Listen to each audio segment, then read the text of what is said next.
تو پھر اس کے بعد ہم آ جاتے ہیں وٹامن B6 پہ. ٹھیک ہے. وٹامن B6 جو ہے ایکچولی یہ اپنے اندر یہ طاقت رکھتا ہے جن عورتوں کو یا جن لوگوں کو یا جن بچوں کو خون کی کمی رہتی ہو، اس کے باوجود کہ وہ بڑے آئرن سیرپ وغیرہ اور دوائیاں کھاتے ہیں اور ادھر سے ادھر سے اپنے آئرن کو پورا کرنے کے لیے، لیکن ان کے جسم میں آئرن پورا نہیں ہوتا کبھی بھی.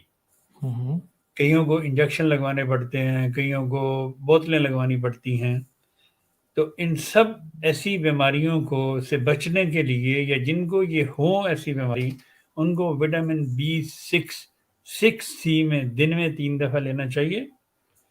اور اس کے ساتھ فیرم میٹیلیکم 6X میں یا 6C میں دن میں 3 دفعہ لینا چاہیے. اللہ تعالیٰ کے فضل سے ایسے ہر بچے کا اور ایسی ہر عورت کا وٹامن جسم میں خون پورا ہونا شروع ہو جائے گا. اور ایسے پیشنٹ کی جسم میں طاقت بھی بحال ہو جائے گی اور جسم خون کیا کہتے ہیں ریزرو کرنا شروع کر دے گا. جسم میں خون ضائع نہیں ہوگا، جسم میں خون بڑھنا شروع ہو جائے گا. وٹامن B6 کے ساتھ وٹامن B6 بھی انرجی کو بوسٹ کرتا ہے، جسم میں طاقت لاتا ہے.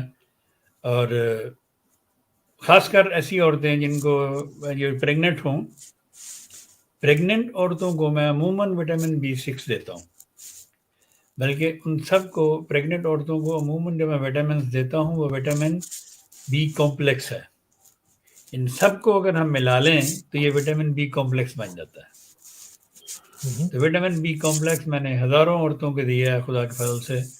تو ان کو اللہ تعالیٰ نے جسم میں طاقت بخشی ہے اور انہوں نے اپنا سارا ٹائم بغیر کسی دوسری دوائی کے مطلب خون کی کمی ان کو نہیں ہوتی رہی، خون کی کمی پوری ہوتی رہی ان کی ان ہومیوپیتھک میڈیسن کے ساتھ، ان وٹامنس کے ساتھ.